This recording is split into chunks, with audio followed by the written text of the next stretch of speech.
আসসালামু আলাইকুম, Rukhsana handicraft and blog চ্যানেলে আপনাদের সবাইকে স্বাগতম। তো আজকে আমি আপনাদের সাথে শেয়ার করব আমি কিভাবে সুন্দর প্যান্টটি তৈরি করেছি। তো এই ধরনের প্যান্ট কিন্তু এখন বর্তমানে সবাই অনেক বেশি পছন্দ করে। তো আপনারা যদি এরকম সুন্দর সুন্দর প্যান্ট তৈরি করতে চান তাহলে কিন্তু ভিডিওটি শুরু থেকে শেষ পর্যন্ত অবশ্যই দেখবেন। তাহলে কিন্তু আপনারাও এরকম সুন্দর প্যান্ট তৈরি করে ফেলতে পারবেন। এখানে এখানে প্রথমে আমি কোমরের রাবার কিভাবে জয়েন করেছি সেটাই দেখাচ্ছি। তো আমি কিন্তু আগে কোমরের মাপ দিয়ে রাবারে একটা দাগ কেটে রেখেছি, এই যে। তো সেটা দাগ অনুযায়ী কিন্তু আমি প্রথম কেটে নিইনি, আমি পুরো রাবারটা রেখেছি। এখন আমি রাবারটার মাথাটা আমি জয়েন করে দিচ্ছি সেলাই করে। তো দেখতে পাচ্ছেন আমাদের জয়েন্ট করা হয়ে গেছে। এবার আমরা এটাকে একটু মুড়িয়ে সেলাই করে নিব। তো সেলাইটা এমন ভাবে করতে হবে যেন রাবারের উপর সেলাইটা না পড়ে। তো রাবারটাকে এভাবে ভেতরের দিকে রেখে তো আমরা সেলাইটা করে দিচ্ছি।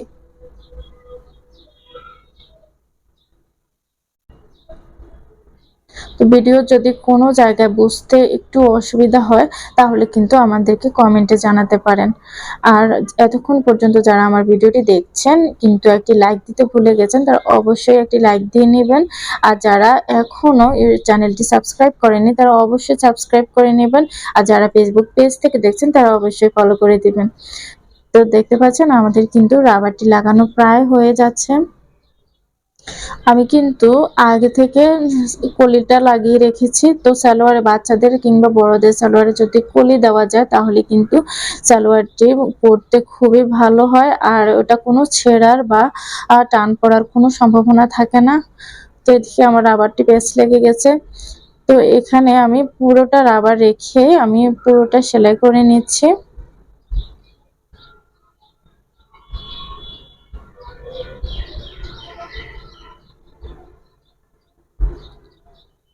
এবার আমি ওই রাবারটাকে টেনে যে আমি যেখানে দাগটা দিয়ে রেখেছি আগে কোমরের মাপ নিয়ে ওই দাগটা বের করে দাগ অনুযায়ী এবার কেটে নিব। দাগ অনুযায়ী কেটে নিচ্ছি। এবার এই মাথাটাও আমরা কাপড়ের সাথে রাবারের এই মাথাটাও কাপড়ের সাথে জয়েন্ট করে নিচ্ছি।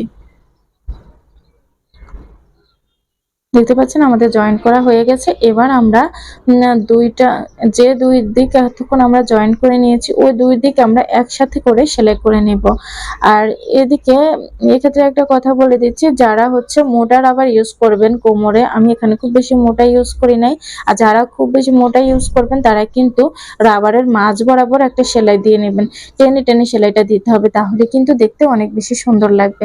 তো এবার কিন্তু আমরা জয়েন্ট করে নিচ্ছি।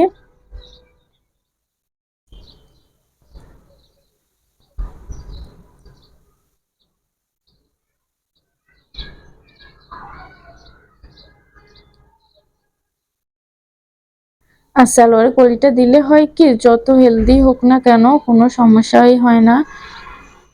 আর কলিটা না দিলে এক সময় টান পড়ে যায়, তখন কিন্তু ও ছিঁড়ে যাওয়ার সম্ভাবনা থাকে। এখানে আমি প্রথমে লেসটা লাগিয়ে নিয়েছি। এবার আমি লেস থেকে প্রথম 1.5 ইঞ্চি দূরে একটি দাগ দিয়ে নিয়েছি। এরপর 1.5 ইঞ্চি দূরে ওই দাগটা থেকে আবার 1/2 ইঞ্চি দূরে আরেকটা দাগ নিয়েছি। এভাবে আমি 1/2 ইঞ্চি দূরে 3টা দাগ দিয়ে নিয়েছি। 1/2 ইঞ্চি থেকে আবার 1.5 ইঞ্চি দূরে আরেকটা দাগ দিয়ে নিয়েছি।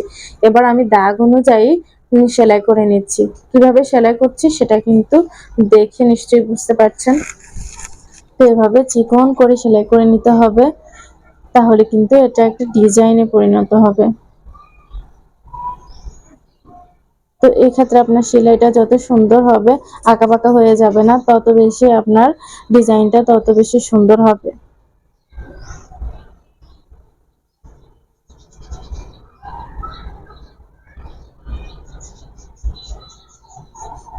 তো যে দেখতে পাচ্ছেন আমাদের কিন্তু 2টা সেলাই করা হয়ে গেছে। এবার আমরা বাকি 2টাও সেলাই করে নিচ্ছি।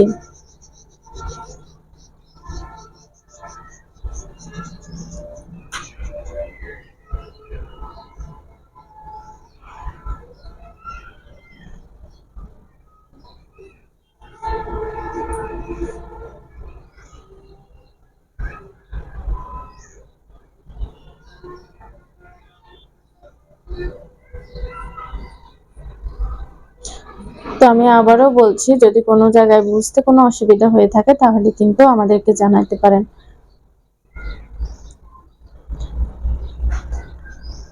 আর আপনারা যদি এরকম সুন্দর সুন্দর প্যান্ট কিংবা ফ্রক, বেবি ড্রেস এগুলো যদি আপনারা পারচেস করতে চান তাহলে কিন্তু আমাদের শখের কাজ পেজে যোগাযোগ করতে পারেন। তো দেখতে পাচ্ছেন, এবার আমরা কিন্তু ওই যে 4টা সেলাইয়ের পর আমরা আরো একটি লেস বসিয়ে নিচ্ছি।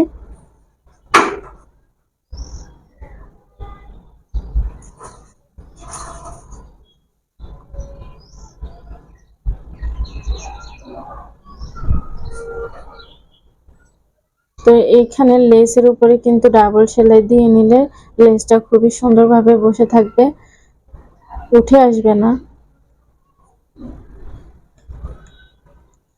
এই পর্যায়ে কিন্তু একটু আয়রন করে নেবেন, তাহলে কিন্তু অনেক বেশি সুন্দর লাগবে।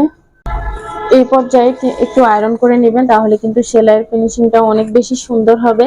তো আয়রন করার পর যদি সাইডটা আপনারা সেলাই করেন তাহলে কিন্তু খুব ভালো হয়। আর যদি আপনারা আয়রনের আগে সাইডটা সেলাই করেন তাহলে কিন্তু সাইডে কিন্তু আঁকাবাঁকা হয়ে যেতে পারে। তো আমি এখানে দেখিয়ে দিচ্ছি, আপনারা চাইলে কিন্তু এভাবে লেসের উপরে কাপড়টা একটু ভাঁজ করে সেলাই করে দিতে পারেন, তাহলে কিন্তু ওইভাবেও অনেকটা সুন্দর লাগে। তো এবার কিন্তু আমরা সাইডটা সেলাই করে নেব। তো আমরা এখানে আয়রন করে সাইডটা সেলাই করে নিয়েছি, দেখতে পাচ্ছেন কত বেশি সুন্দর লাগছে। তো আপনারাও কিন্তু আপনাদের বেবিদেরকে এরকম সুন্দর সুন্দর প্যান্ট, ফ্রক তৈরি করে দিবেন। তো যদি কোনো জায়গায় বুঝতে অসুবিধা হয় বা কোনো কিছু নতুন কিছু দেখতে চান তাহলে কিন্তু আমাদেরকে কমেন্ট করে জানাতে পারেন। আপনাদের যদি পছন্দের কোনো ডিজাইন থেকে থাকে যেটা আপনারা শিখতে চান তাহলে কিন্তু জানাবেন। আজ এ পর্যন্ত।